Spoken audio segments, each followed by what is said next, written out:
2016년 8월 14일 하나님께서 우리에게 주시는 말씀은 누가복음 18장 15절에서 17절입니다. 누가복음 18장 15절에서 17절, 신약 126페이지입니다. 봉독에 올리겠습니다. 사람들이 예수께서 만져주심을 바라고 자기 어린 아기를 데리고 오매 제자들이 보고 꾸짖거늘 예수께서 그 어린 아이들을 불러 가까이 하시고 이르시되 어린아이들이 내게 오는 것을 용납하고 금하지 말라. 하나님의 나라가 이런 자의 것이니라. 내가 진실로 너에게 이르노니 누구든지 하나님의 나라를 어린아이와 같이 받아들이지 않는 자는 결단코 거기 들어가지 못하리라 하시니라. 아멘. 뉴스에 보도된 바와 같이 얼마 전 프랑스 니스 해변에서 테러리스트가 24톤 트럭을 몰고 인도로 돌진해서 80여 명이 적사하고 100여 명이 부상하는 사고가 있었습니다. 사고라기보다는 사건이 있었습니다. 특히 그 사건이 비극적이었던 이유는 프랑스 혁명 기념 불꽃놀이 보러 가족 단위로 많이 나와 있었기 때문에 많은 아이들이 현장에서 죽었습니다. 테러가 일상화된 세상에서 특히 비극적인 사건 두 가지가 있는데, 같은 사건, 사고라도 어린아이들이 희생되었을 때 그 비극은 더 크게 느껴집니다. 또 하나 반대로 비극을 일으킨 가해자가 어린아이일 때도 일반적인 사건보다는 우리가 충격을 더 받고 더 크게 느낍니다. 그 중에서도 가장 비극적인 것은 가해자가 어린아이이고 피해자도 어린아이일 때입니다.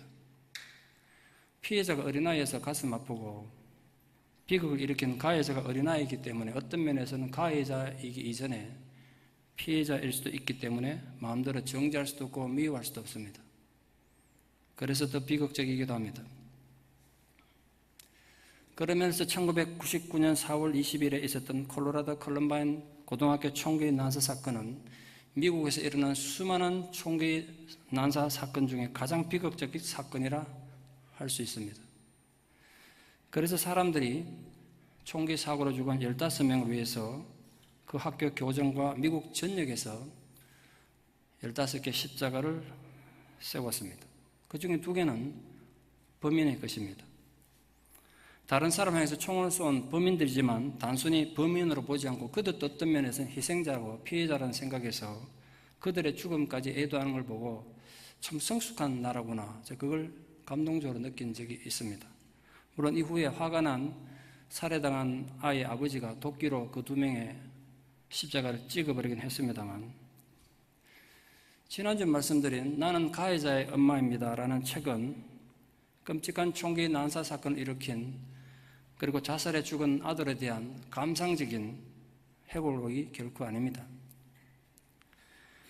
전공서적도 아닌데 제가 지난 수십 년간 책 읽고 공부하면서 이렇게 줄을 많이 쳐가면서 책 읽어보긴 처음인 것 같습니다. 그만큼 제게 많은 교훈도 좋고 충격도 좋고 많은 걸 배우게 했던 그런 책입니다. 자식들의 심리 이해와 자살에 이르는 뇌 질병에 대한 상당한 전문적인 연구 보고서라 할 수 있습니다. 수 클리보드 씨는 대학에서 근무 중에 자택 근무하는 남편으로부터 사고 소식을 듣습니다. 처음 들을 땐 아들이 다니는 학교에 총기 난사 사건이 났다고 들었기 때문에 상황을 정확히 파악할 수 없었습니다. 그러나 그 소식만으로도 이 어머니는 패닉 상태가 돼가지고 학교에 중요한 결정해야 되는 회의를 가야 했음에도 불구하고 그 회의를 캔슬하고 집으로 차를 몰고 가기 시작합니다. 가는 동안 그 20여 분 거리가 엄청난 영혼처럼 길게 느껴졌습니다. 별 생각이 다 든 거죠. 아이가 다니는 학교에 총기 사건이 벌어졌다 그러니까 우리 아이는 무사한지, 그 아이가 연락이 안 된다니까 어떻게 됐는지 궁금한 마음에 아주 패닉 상태로 집에 도착했습니다. 집에 도착해서도 정확한 정보를 알지 못해서 벌벌 떨고만 있었습니다. 그런데 조금 시간이 지나고 나니까 자기 아들이 이 사건과 관계가 있고 어쩌면 가해자 중에 한 명일 수도 있겠다는 소식을 전해 듣습니다. 드디어 TV에서 아들의 사진이 뜨고 가해자 중에 한 명이라는 소식 들었을 때 어머니는 너무나 충격을 받고 간절히 하나님 앞에 무너져 기도했습니다. 하나님, 우리 아들이 더 이상 남 해치기 전에 자살하게 해주십시오. 그렇게 간절히 기도했다고 이 책에서 적고 있습니다. 여러분, 세상에 어느 어머니가 자기 자식이 빨리 자살하게 해달라고 기도하는 어머니가 어디 있습니까, 세상에? 우리는 이런 사고가 나면 범인은 당연히 파렴치한 범죄자일 뿐 아니라 아주 잔인한 살인마라고 마녀 재판식으로 몰아가기 마련입니다.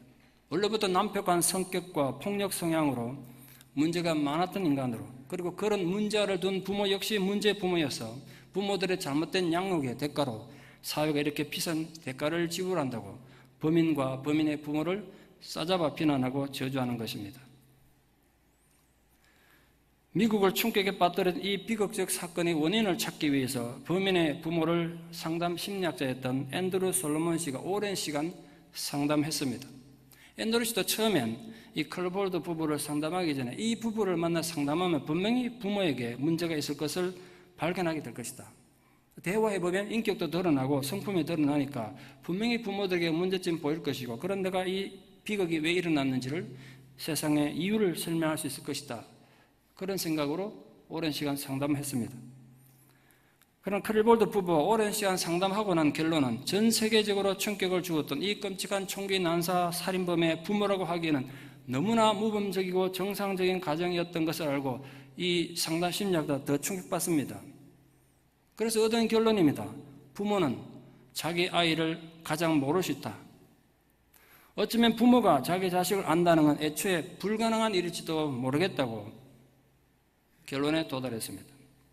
아이는 부모에게서만 영향을 받는 것이 아니라 세상에서 더 많이 영향을 받기 때문에 문제아의 책임을 결코 부모에게만 지울 수 없다는 사실을 이 책 서문에 적고 있습니다. 이게 줌이 가능할지 모르겠습니다. 이 사진, 이게 5살 생일 때 찍은 사진인데요. 이렇게 천진난만하고 천사처럼 보이는 아이가 10여 년 뒤에 그렇게 잔인한 짓을 벌일 아이가 되리라고 어떻게 생각했겠습니까? 사진 보이십니까? 예. 사고 후 16년이 흐른 지금도 수 클리볼드 씨는 어떤 모임에서 자기를 소개할 일이 있으면 이렇게 소개합니다. 제 아들은 자살로 생을 마감했습니다. 그리고 덧붙이죠. 아들은 컬럼바인 참사 범인 중 한 명이었습니다. 그런 거 참석했던 사람들이 전부 눈이 딱 동그라져 입이 딱 벌어지는 그런 일을 지금도 겪고 있다고 합니다. 참 가슴 아픈 건 이 차가 3분의 2쯤 가면 이 범인의 엄마였던 수 클리볼드 씨가 폐쇄된 집안에서 집을 완전히 폐쇄한 상태에서 누구도 만나지 않고 단절된 상황에서 도대체 뭐가 잘못됐을까? 나는 아이에게 이렇게 문제가 있는 걸 왜 발견하지 못했을까? 이 비극을 막을 수는 없었을까? 그걸 생각하면서 원인을 찾다가 참 가슴 아픈 고백을 이렇게 하고 있습니다. 어쩌면 우리 아들을 주일학교에 계속 보냈다면 이 비극을 막을 수 있었을까? 가슴 아프지 않습니까? 우리 아들을 계속 주일학교 보냈다면 이 비극을 막을 수도 있었을까? 아이들이 어릴 때는 열심히 주일학교 보내고 교회를 갔지만 크고 나서는 교회를 멀리 했던 것을 후회하고 있습니다. 제가 그걸 읽고 생각했습니다. 교회 학교가 그 비극을 막아주는 방패가 되었을 것이라고 확정적으로는 결코 말할 수 없겠죠.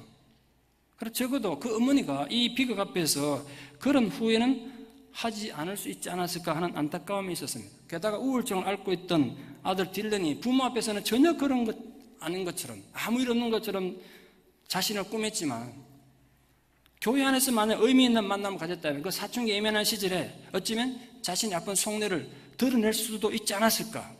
그게 교회 친구일 수도 있고 어쩌면 주일학교 교사이거나 지도 목사일 수도 있지 않았을까. 이 생각하면 참 안타까움이 있었습니다. 오늘은 그런 가슴 아픈 사연을 통해서 우리 아이들을 어떻게 양육하고 신앙으로 돌보아야 하는지를 말씀을 통해서 살펴보려고 합니다. 특히 오늘 말씀을 통해서 예수님은 천국에 들어가기 위한 인간들의 책임성에 대해서 심각한 교훈을 주셨습니다. 오늘 본문을 보면 몇 가지 질문을 제가 또 하게 됩니다. 첫째 질문, 왜 사람들이 예수님께서 자기 아이들을 만져주시기를 원하고 축복해 주시기를 원하고 데려온 이유가 뭘까? 유대인들은 대속죄일 같은 중요한 날 그 지역의 장로들이나 서기관들에게, 율법학자들에게 아이를 데려와서 축복해달라고 하는 습관이 있습니다. 또는 지역의 명망 높은 랍비들에게 자기 아이를 데려가서 축복을 받는 관습이 있었습니다. 아마도 그들은 예수님께 자기 아이들을 그렇게 축복해달라는 의미로 데려오지 않았을까? 자기 자식에 대한 애정으로 충분히 그럴 수 있었겠죠.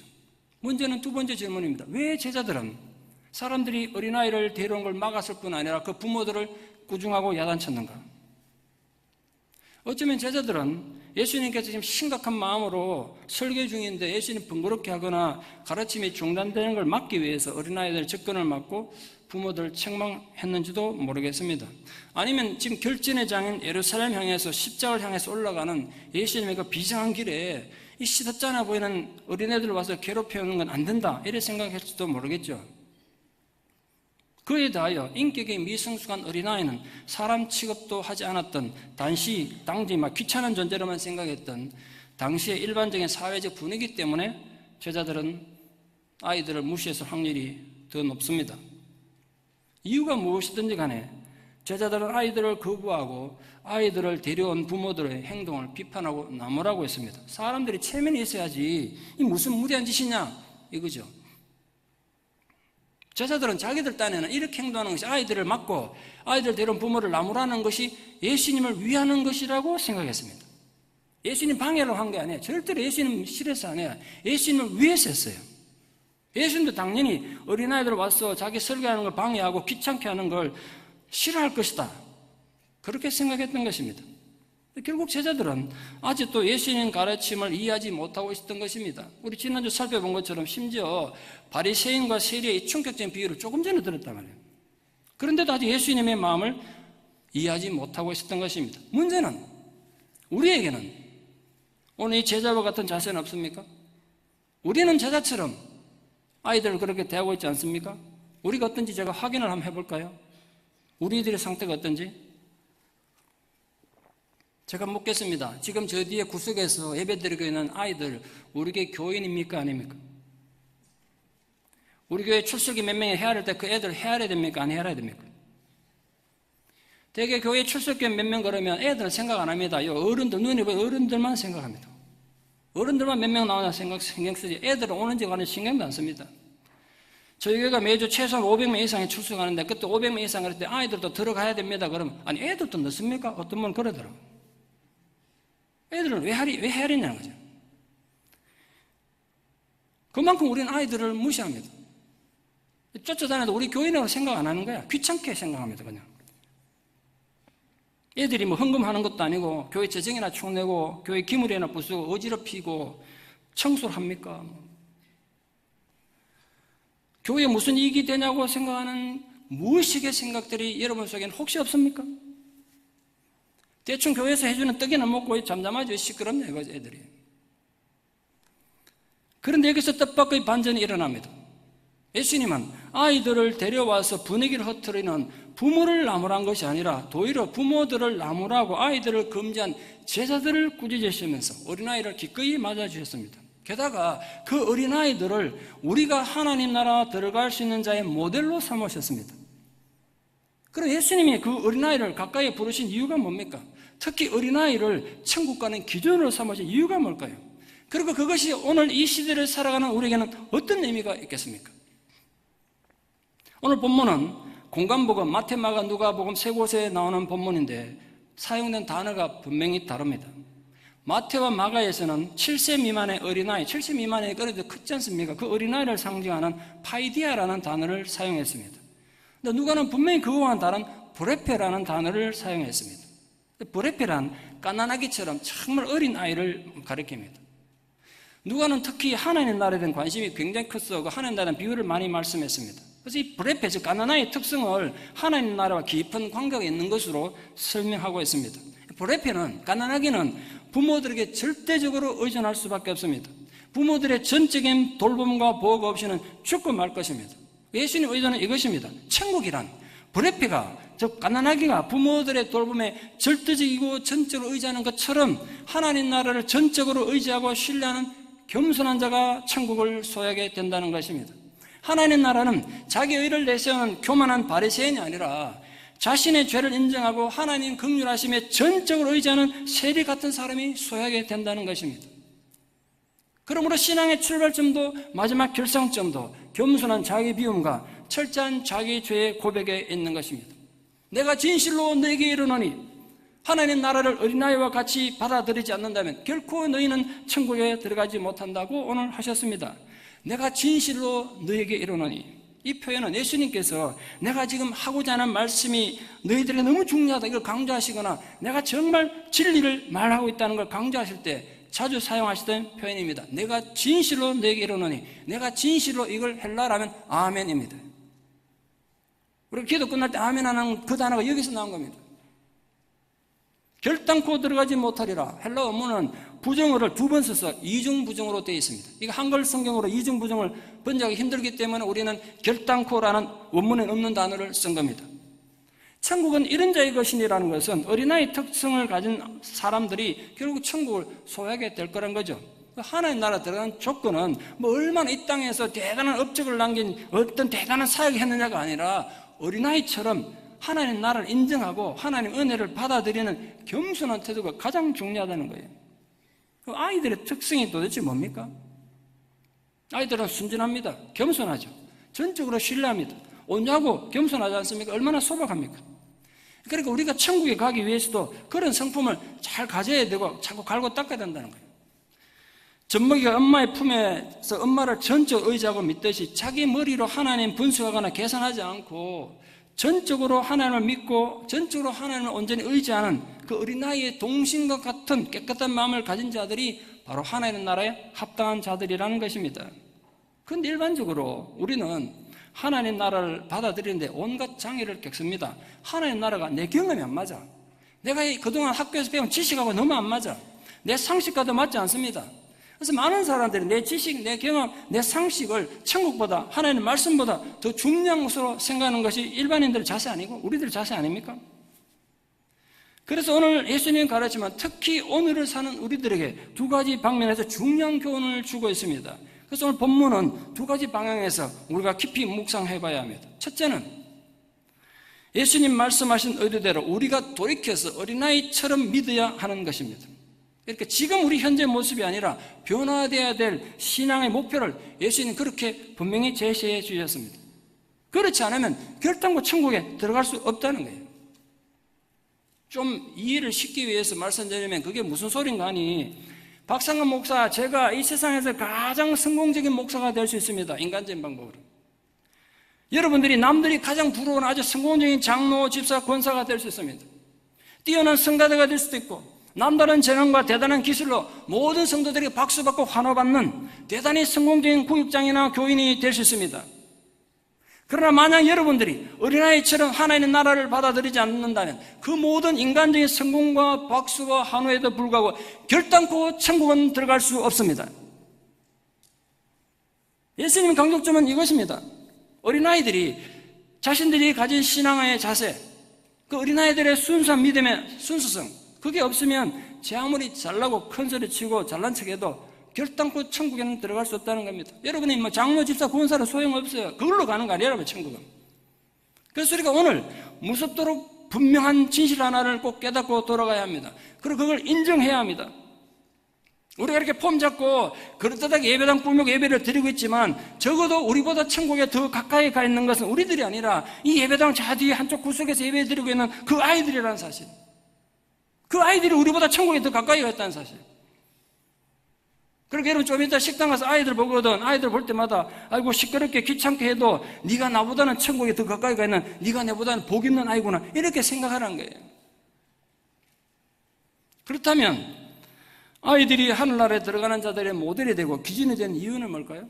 이기적이고 서투르고 연약하게 짝이 없는 애들이 어째서 천국 들어가는 기준이 되는 것입니까?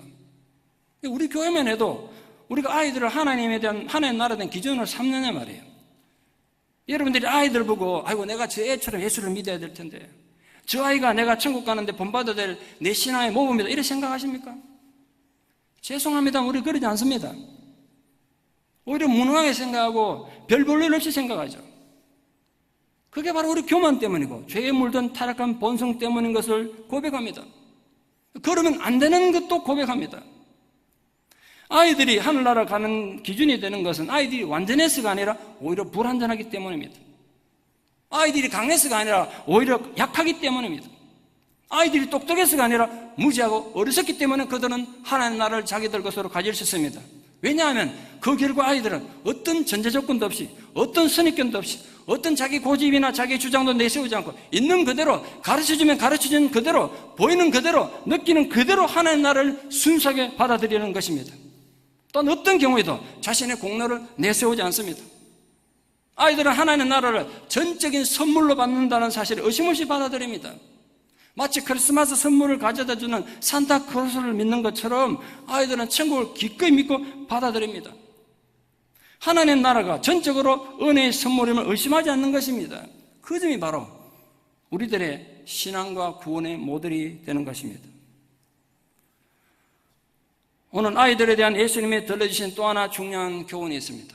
그것은 교회가 어린아이들에 대한 올바른 자세를 가져야 한다는 것입니다. 우리는 예수님께서 이 아이들에 대해서 가지고 있는 그 자세를 가지고 있습니까? 월남 이상재 선생은 가난한 가정 형편 때문에 제대로 학교 교육을 받지 못했지만 탁월한 식견과 재능으로 구한말과 일본 강제 점령기에 한국을 대표하는 지성이 되었습니다. 오죽했으면 상당한 엘리트 의식을 가지고 있었던 이승만 대통령의 정치적 스승이 됐겠습니까? 1902년 조선을 개혁하자는 개혁파 운동에 가담했다가 감옥에 투옥됩니다. 그때 아들이 같이 투옥됐다가 아들은 고문받고 그 후유증으로 죽습니다. 이게 아버지가 얼마나 한이 맺혔겠습니까? 그때 감옥에 있을 때 후배인 이승만이 넣어준 성경을 읽다가, 이 사람 교회 한번 가본 적 없어요. 성경을 읽다가 예수님의 산산수훈에 원수를 사랑하라, 지금 자기 아들 죽인 그 원수를 사랑하라, 이 말씀에 무너집니다. 이 사람이. 아, 기독교가 이런 종교구나, 이 사랑이 있으면 조선을 바꿀 수 있겠구나, 거기 감동돼가지고 기독교인이 됩니다. 추록하고 난 뒤에 자기 전 재산을 털어서, 비록 초가집이지만 자기 동네에 지금 교회가 없으니까 교회를 짓습니다. 그리고 선교사한테 헌납해서 자기 마을에 교회를 세웁니다. 독립운동에 남다른 열정을 가졌던 이 상재 선생은 7순이 넘은 나이에 민족의 지도자고 대단한 어른인데도 아이들만 지나가면 앉아있다가 일어나서 예의를 갖추고 인사하고 예의를 갖췄습니다. 후배들이 보니까 이해가 안 돼서 도대체 선생님 왜 그렇게 하십니까? 그러니까 이상재 선생님이 이렇게 대답하셨습니다. 조선의 독립과 미래는 결국 저 아이들에게 달려있다고 생각해서 저는 저 아이들을 존중해서 그렇게 합니다. 그렇게 말씀하셔도 너무나 잘 알려진 유명한 일화가 있습니다. 우리에게도 바로 그 자세가 필요합니다. 여러분이 만약에 조선이라는 참 나라가 인정해주는 대단한 인격자고 우러러보는 어른이라 할지라도 아이를 존중할 줄 알아야 된다. 예수님은 어린아이를 어른들과 마찬가지로 하나의 인격체로 대하셨습니다. 예수님은 분명히 아이들이 오는 것을 막지 말아야 될 이유를 천국은 이와 같은 자들의 것이기 때문이다라고 하셨습니다. 이건 단순히 어린아이를 가르칠 뿐 아니라 어린아이들이 가지고 있는 특성을 강조한 거 아니겠습니까? 즉 하나님 나라는 어린아이처럼 겸손한 사람들 것이라고 강조한 거죠. 이렇게 강조하시고 어린아이를 어른들과 똑같은 존재로 예수님이 받아주셨다는 것은 교회가 어린아이들을 얼마나 귀하게 생각하고 존중해야 되는지를 보여줍니다. 예수님이 아이들을 당시 어른들과 똑같이 생각하고 어떤 부분에서 더 소중히 여겼다면 우리도 당연히 그래야 되는 거 아니겠습니까?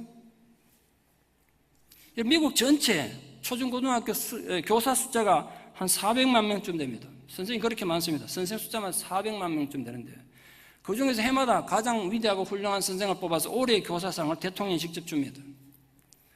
2010년 올해의 교사로 뽑힌 자하나 헤이저 선생님은 코네티컷주의 워터베리시에 있는 존 F 케네디 고등학교 역사 선생입니다. 워터베리시는 코네티컷주에서도 빈곤율이 가장 높고 마약과 폭력 범죄가 가장 심각한 우범 도시입니다.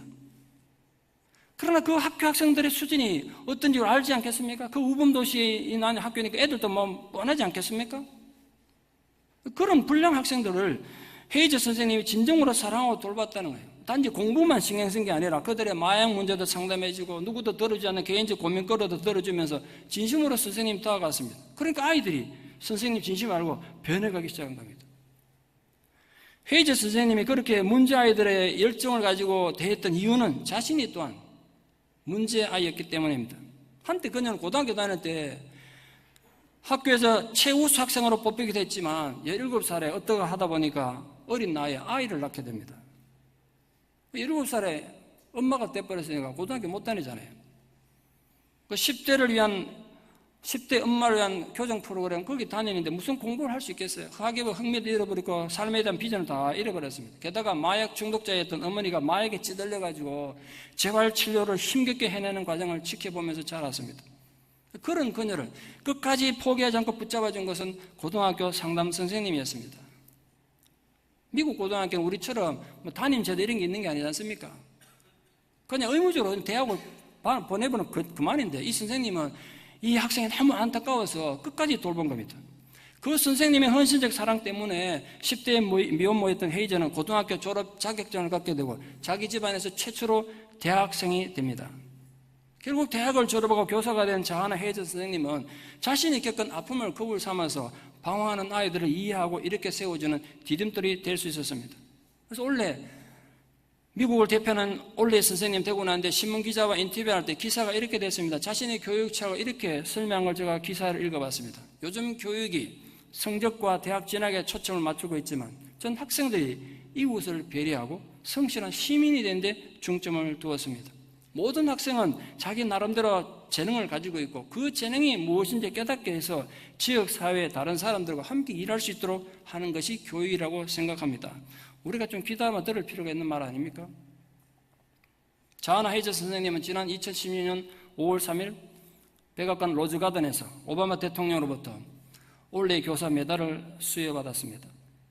우리에게도 다른 무엇보다도 아이들을 뜨겁게 사랑하는 영적인 지도자가 정말 필요합니다. 그래서 저는 우리의 미래를 위해서 우리 교회 학교 선생님들 역할이 정말 크고 중요하다고 생각합니다. 제도가 아무리 잘못돼도 선생님 바로 서 있으면 아이들은 영향받고 변화되는 겁니다. 여러분 미국 교육 제도가 뛰어나가지고 코네커주의 그 악명높은 우범지대였던 워터벨에 있는 존 F 케네디 고등학교 학생들이 변화된 것입니까? 아니란 말이에요. 오바마 대통령이 자주 연설해서 미국 교육에 문제가 있다고 얼마나 한탄하며 연설했습니까? 오죽했으면 우리는 너무나 문제가 많다고 다 알고 있는 한국 교육을 부러워했겠어요. 여러분 아시잖아요. 오바마 대통령이 몇 번씩이나 한국 교육을 배워야 된다고 얘기했냐 말이에요. 저는 한국에서 선생을 해봐서 한국 교육이 얼마나 문제인지 너무 잘 알고 있습니다. 얼마나 많은 한국의 부모님들이 자식 교육시키겠다고 미국으로 건너왔습니까? 그리고 지금도 오고 있습니까? 미국 교육의 제도가 많단 말이에요. 문제가 한국보다 더 문제가 많다는 거예요. 그러나 자하나 헤이즈 선생님 같은 사명감 가진 한 명 교사는 제도를 바꾸지 못했습니다. 학교를 바꾸지 못했지만 그 선생님 한 분 때문에 학교의 분위기가 바뀌고 수많은 학생들의 운명을 바꾸어 놓은 것입니다. 교회 학교라고 달랄 게 없단 말이에요. 교사들이 중요성이 그만큼 중요하다. 그렇다고 교회 학교의 모든 책임을 선생님들이 지은 건 너무 무책임한 일이죠. 교회가 해야 될 너무나 중요한 의무가 있습니다. 교회는 선생님들이 기쁨과 소명을 가지고 아이들을 가르칠 수 있도록 최선을 다해서 돕고 환경을 준비해 줘야 합니다. 어려운 형편에도 아이들을 가르치는 선생님들 사계가 꺾이지 않도록 외부의 모든 공개로부터 교회가 막아줘야 합니다. 환경적으로 선생님들이 아이들이 행복하게 신앙교육할 수 있도록 환경을 제공해야 될 의무가, 이 거룩한 의무가 교회에 있단 말이에요. 한 명의 아이를 제대로 양육하고 키우기 위해서는 하나의 마을이 필요하다는 영국의 중요한 속담이 있습니다. 그걸 우리 신앙교육에 적용하면 이렇습니다. 한 명의 아이를 제대로 신앙교육하기 위해서는 제대로 된 교회 전체 하나가 필요하다. 여러분, 우리 교회 그냥 작은 부분만 선서 쓰듯이 애들한테 제공한다고 교육이 되는 게 아니란 말이에요. 제가 너무나 자주 말씀드린 것처럼 우리의 모든 관심과 배려와 정성이 아이들에게로 가야 합니다. 이미 여러 번 말씀드렸습니다만 이해를 잘 못하는 분들 볼 때마다 제가 참 안타깝습니다. 왜냐하면 우리 아이들이 살아갈 앞으로 세상은요, 우리들이 살아온 세상과는 비교가 되지 않을 정도로 힘들고 고통스러운 세상을 살아가야 하기 때문에 그렇습니다. 왠지 아십니까? 한 세대 전만 해도 미국에 있는 모든 사람들은, 대부분의 사람들은 주일이 되면 다 교회를 갔습니다. 교회 가는 걸 당연하게 생각하는 문화였습니다. 그러나 이제 주일이 되어도 사람들 교회 가지 않고 풋볼장으로 갑니다. 풋볼이 오히려 젊은 애들에게 종교가 되었고 스마트폰 같은 문명의 기기들이 성경이 되었습니다. 이런 시대에 우리 아이들이 신앙을 유지할 수 있겠습니까? 미국 연방 대법원이 나서서 동성연애를 합법이라고 판결했습니다. 그래서 요즘은 공개적인 자리에 나와서 저는 게이입니다, 저는 레즈비언입니다라고 발언하면 용기 있는 사람이라고 박수를 받습니다. 그런 사람들을 지지하면 그 사람 지성이라고 칭찬받습니다. 어떤 미국 장로교단에서는 교회가 동성애를 비성경적이라고 교육하는 것을 금지하고 동성애자들을 치유하는 단체를 절대로 돕지 않을 것을 지난 교단에서 총회에서 법으로 정했습니다. 그게 교회에서 정했다는 거예요. 그 교단에 속한 어느 한인교회 미국 목사님께서 설교를 하러 오셨는데 자기 부인이라고 데려왔습니다. 남자 목사님 자기 부인을 데려왔는데 그 부인이 남자더란 거예요. 우리 주변에서 겪은 일이에요. 성경에 수없이 등장하는 동성애자들에 대한 하나님 진노를 더 이상 교회가 아이들에게 가르치면 안 되고 목사가 설교하면 안 되는 이런 세상을 앞으로 살아갈 우리 아이들이 과연 성경을 진리로 받아들일 수 있겠습니까? 1620년 메이플라워의 눈물겨운 신앙 고백으로 시작됐던 이 나라가 배에 탄 사람들의 절반이 죽고 나머지 사람들의 생존도 불투명했던 매사추세츠 플리머스의 그 추운 겨울 날씨 속에서 맨손으로 교회부터 짓고 하나님에 대한 신앙 고백으로 시작됐던 이 나라가 이제는 공개적으로 기도를 해서도 안 되고 아기 예수 탄생일이라고 2000년 동안 크리스마스라고 불려온 12월 25일을 할리데이라고 부르지 않으면 고소를 당할 수 있는 이 나라에서 우리 아이들이 그들의 한성애 또한 신앙을 지켜낼 수 있겠습니까?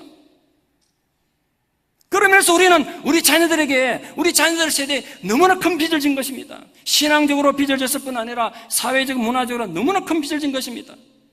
우리는 신앙 웃음거리를 만들고 동성애 같은 문제로 고통받게 만든 건 어린아이들 잘못이 아니지 않습니까? 우리 부모 세대가 못났고 우리들 신앙에 문제가 있어서 그런 거 아닙니까? 우리는 이렇게 살다 죽으면 그만입니다. 그러나 앞으로 우리 아이들이 살아갈 세상을 한번 생각해 보십시오. 특히 이민교회는 분열과 다툼으로 아이들에게 너무나 많은 상처를 줬고 신뢰를 잃어왔습니다. 그런 면에서 우리는 앞으로 어떻게 해야 합니까? 우선 눈에 보이는 것부터 합시다. 우리 교회 건축이 준공검사가 완료되어서 시청에서 너 공사 끝났다고, 공사 다 잘 됐다고 확인서를 보내온 게 한 달 전입니다. 행정적으로 교회 공사 완료됐다는 뜻이죠. 그게 사실이라면 교회 광고도 하고 중공 감사 예배도 드리고 감사 기도도 해야 되지만 제가 이때까지 입도 뻥끗 하지 않은 이유가 뭔지 아십니까? 적어도 제 눈에는 아직도 공사가 끝나지 않았기 때문입니다. 아직 손봐야 될 것도 많고 고쳐야 될 것도 많지만 적어도 제가 이 교회 담임 목사 입장에서 제 신앙 고백으로 말씀드리는데 다 무엇보다도 다른 어떤 것보다도 아동부 예배실이 제대로 공사되기까지는 절대로 하나님 앞에 우리 공사는 끝난 것이 아닙니다. 교사들뿐 아니라 부모님들과 너무나 많은 성도님들이 제게 아동부 예배실에 대해서 말씀하신 거 제가 알고 있습니다. 제가 몰라서 가만히 있는 거 아닙니다. 사실 현재 아동부 예배 드리고 있는 것은 제가 원래 계획했던 예배실 모습과 전혀 다른 것입니다. 적어도 예배실 단 환경과 모습을 갖춰질 것이다 그렇게 기대했습니다. 근데 지금 창고 같은 모습으로 되어 있어서 선생님들이 정말 화나는 합니다. 제가 이 자리에 들어서 교회를 대표해서 진심으로 사과를 드립니다. 부모님도 많이 상처받는 건 제가 알고 있습니다. 제가 진심으로 사과합니다. 그러나 제가 한 가지 분명히 여러분에게 제 양심을 두고 말씀드리고 싶은 건 그게 제가 원래 계획했던 모습은 아니었다는 사실. 이미 선생님들과 예전에 회의하면서 제가 말씀드린 바와 같이 아동부 예배실은 새롭고 의미있게 준비되어야 합니다. 그래서 제가 정말 겸손하고도 여러분을 간청하는 마음으로 공개적으로 요청합니다. 함께 마음을 모아주십시오. 어디 한번 잘 하나 두고 보자 팔짱 끼고 구경만 하고 계시지 마십시오. 적어도 다른 건 우리가 그렇게 하지 못했지만 우리 아동부 예배실만은 우리 손으로 기도하는 마음으로 잘 준비하고 싶습니다. 우리가 함께 머리를 맞대고 고민하고 기도하면서 아이들이 행복할 수 있는 예배 공간을 함께 만들었으면 좋겠습니다. 이 설교를 들으시고 감동이 되는 분 혹시 계신다면 누가 나서서 제가 책임지고 아동부 예배실 공사를 맡아보겠습니다. 그럼 우리 한 개인이든 여러분이 힘을 합쳐서든 자원해 주시면 좋겠습니다. 목사님 그런데 신경 쓰지 마십시오. 저희들이 한번 해보겠습니다. 그런 분들의 지원을 기다리겠습니다. 물질이 허락하는 분은 물질을 함께 해주시고 남다른 기술이 있는 분은 기술을 함께 해주십시오. 이것저것 없으면 힘으로라도 함께 해주십시오. 여러분 우리 아동부 예배실만은 돈벌이와 경제논리 희생되게 하지 맙시다. 저는 제가 가진 모든 아이디어를 제공해드리고 뒤에서 열심히 기도하겠습니다. 제가 꿈꾸고 제가 그리는 아동부 예배실의 모양이 있단 말이에요. 그걸 한번 만들어보자 말이에요. 우리 선생님도 아이들을 함께 모아주시면 좋겠습니다.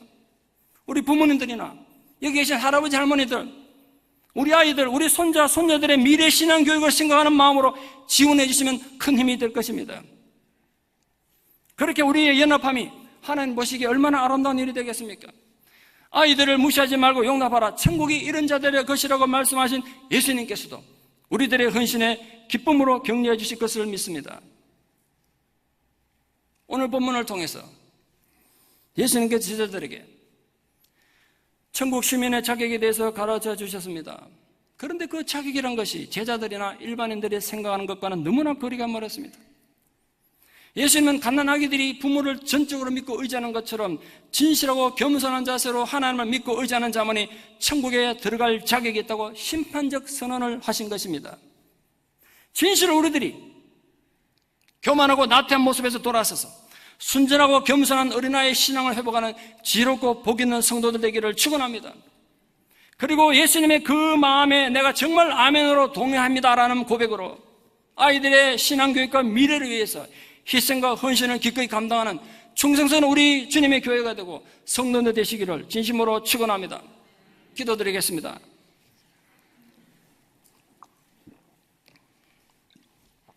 아버지 하나님, 하나님께서 우리에게 소중한 삶의 기회를 주시고 이 미국 땅까지 와서 이렇게 살게 하셨습니다.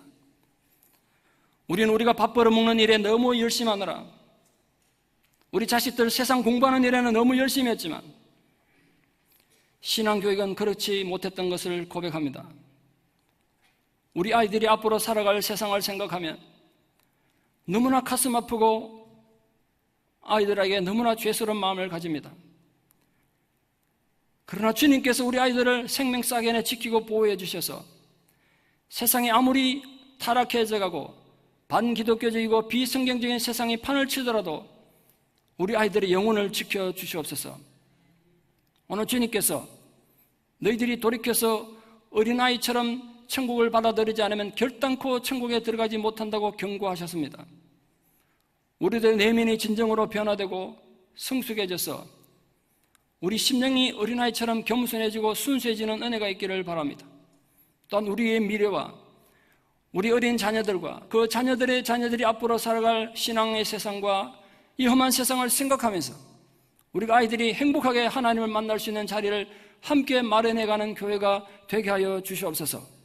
그런 귀중한 신앙 고백 가운데 주의 격려와 위로가 폭포수처럼 쏟아지는 은혜가 우리 교회 안에 그리고 이 설교를 듣는 모든 성도님들과 교회 위에 있게 하여 주시옵소서. 예수님 이름 받들어 기도드리옵나이다. 아멘.